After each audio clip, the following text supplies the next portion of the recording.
بعض چیزوں کو، بعض دنوں کو، بعض وقتوں کو، بعض مہینوں کو اپنی رحمت سے فضیلت عطا فرمائی ہے۔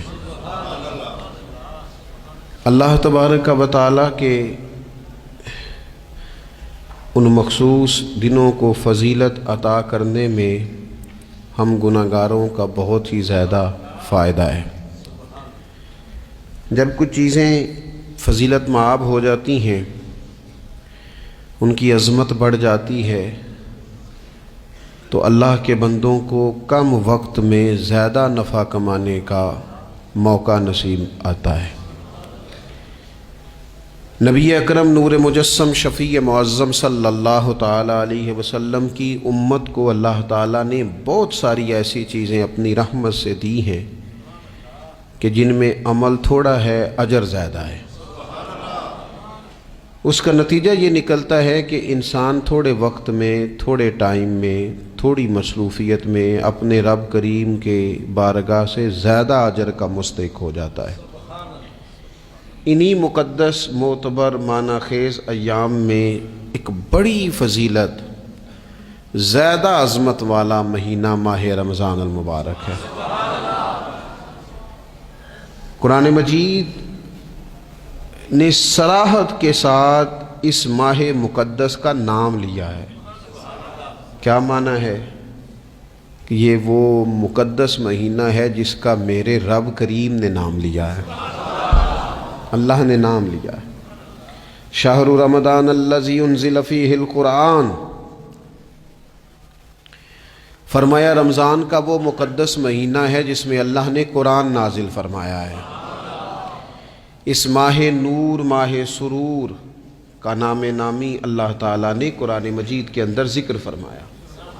حضرت سلمان فارسی رضی اللہ تعالیٰ عنہ ارشاد فرماتے ہیں کہ شعبان المعظم کا آخری دن تھا، اگلے دن رمضان شروع ہونے والا تھا کہ رسول پاک علیہ السلام نے ہمیں رمضان کی فضیلت پر خطبہ ارشاد فرمایا۔ آپ اس بات کو غور سے سمجھیے کہ ایسا مہمان جس کے آنے سے پہلے اس کی فضیلت بیان کی جا رہی ہے، اور فضیلت کون بیان کر رہا ہے؟ امام الانبیاء صلی اللہ تعالی علیہ وسلم۔ یہ صرف ہمارے دلوں کے اندر، امت کے دلوں کے اندر اس ماہ مقدس کی فضیلت کو اور اس کی عظمت کو بٹھانے کے لیے کہ پوری طرح تم اپنے ذہن میں اور اپنے دل میں ایک بات بٹھاؤ کہ ایک عظمتوں والا مہینہ تم پر سایہ فگن ہونے والا ہے، عظمتوں والا۔ حضور نے ایک دن قبل اس کی فضیلت بیان۔ ہمارے ہاں یہ ہوتا ہے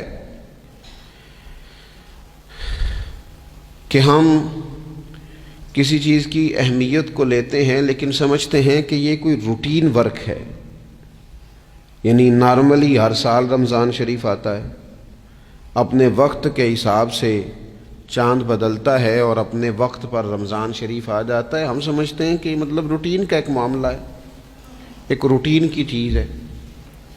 لیکن اگر آپ اس کو اس نظر سے دیکھیں گے نا کہ اس مہینے کے آنے سے پہلے، یعنی ابھی ایک دن بعد آنا ہے رمضان کو، اور آنے سے پہلے حضرت سلمان فارسی فرماتے ہیں کہ نبی پاک نے ہمیں باقاعدہ بلا کے خطبہ دے کے رمضان کی عظمت ہمارے دلوں میں بٹھائی، یعنی فکری طور پر اور ذہنی طور پر امت کو تیار کیا۔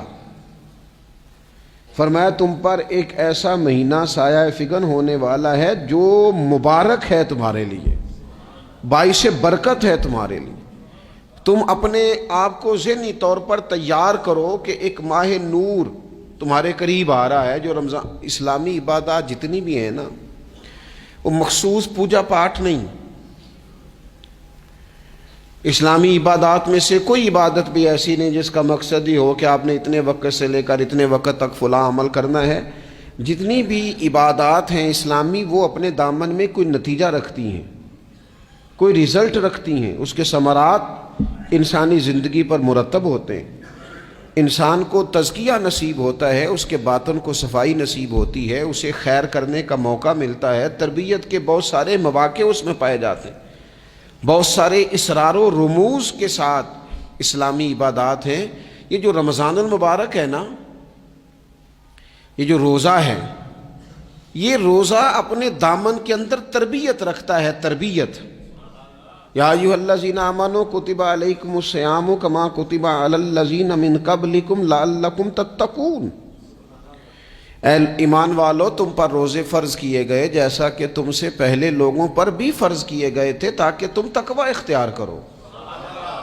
روزہ تمہیں پرہیزگار بنائے گا، تمہارے اندر سے جو نفسانی چیزیں ہوں گی انہیں نکالے گا، اور اللہ تبارک و تعالیٰ کی طرف تمہارے دل کا رجحان ہوگا، تمہاری روح کا رجحان ہوگا، تمہیں تزکیہ دے گا۔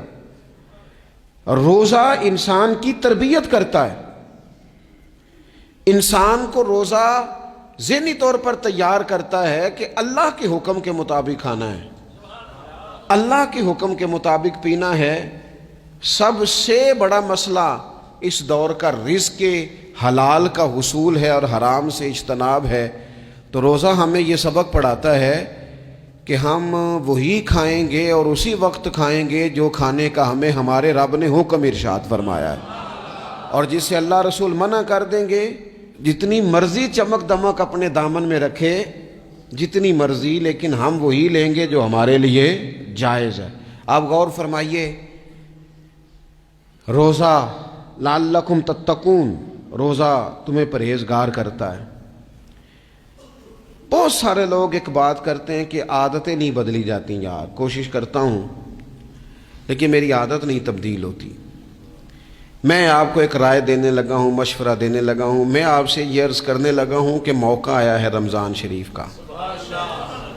رمضان میں نہ بندہ روٹین میں اپنی عادتیں بدلتا ہے۔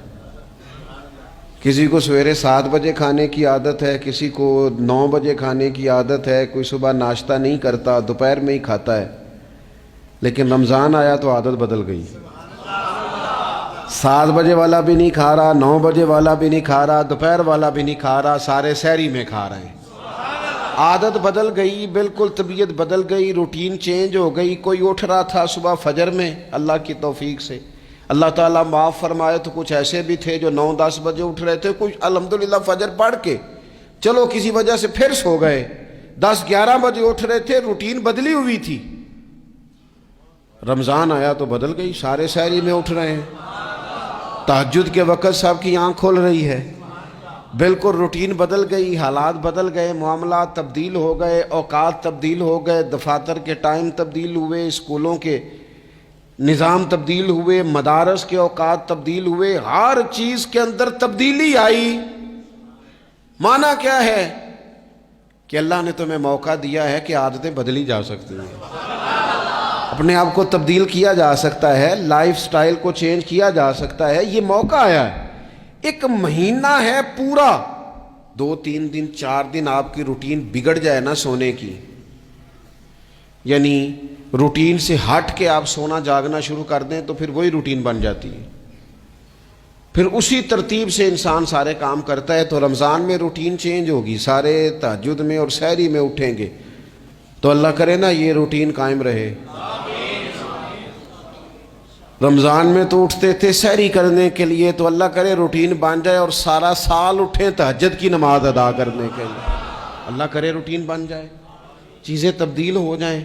وہ لوگ جن کو ڈاکٹر کہہ رہے تھے کہ دوائی بھی کھانی ہے اور پرہیز بھی کرنا ہے، تو وہ کہہ رہے تھے جی دوائی کھانا تو آسان ہے، پرہیز کرنا مشکل ہے، تو بدلنے لگی ہے نا روٹین، آ گیا نا رمضان، پرہیز کا ٹائم شروع ہو گیا۔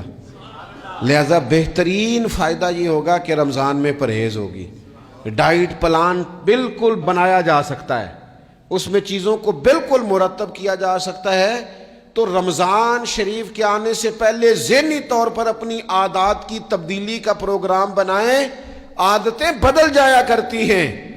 رسول کریم دنیا میں آئے وَيُزَكِّيكُمْ، حضور تزکیہ کرنے تو آئے ہیں، عادتیں بدلنے تو تشریف لائے ہیں۔ نبی پاک نے صفائی ستھرائی کر دی، ساری ناپاک چیزوں کو نکال دیا۔ تو روٹین دیکھیں کہ رمضان میں تقوی کے حصول کے لیے اپنی عادات کو تبدیل کرنا ہے، اور اس کے لیے ذہنی طور پر اپنے آپ کو تیار کریں۔ وہ جو کہتے ہیں بچے سویرے نہیں اٹھتے، وہ روٹین بنا لیں، یہ موقع آیا ہے۔